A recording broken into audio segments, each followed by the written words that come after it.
مرحبا شلونك يا يمه، ودي اقلش هالكلام ودي اقلش سامحينا ما حشينا ولا قلنا الله وياكم، بس مو بيدينا وخفت مرة جفت قلبي من شوف عيونك حزينة وخفت من دمع عينك. يهيج جروح الثخينة بس للطيبة والحنان ولطخك احنا ما نسينا وللضحكات وللحكيات وللبيت اللي بير وبينا وسحنا بدار الغرب. شفنا القهر وانذلينا امبارح نضحك ونلعب وما احلى الجمعة وانت بينا واستسرنا ندور صورة اسود يذكرنا بماضينا.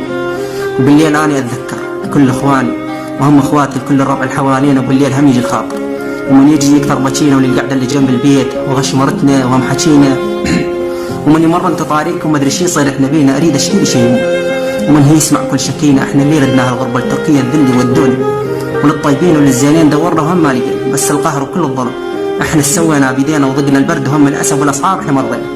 بس انا يلي كسر اخوي يمكن ما اشوفه واني والله ما نسيت مو سويه احنا تربينا، بس القدر هو الراد هالشي والله مو بيدينا، بس كل واحد بديره بعدنا وتفرقينا.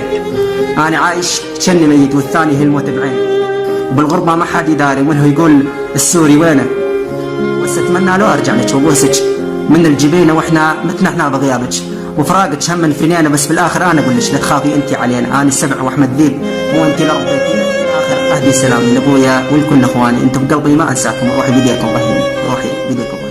السلام.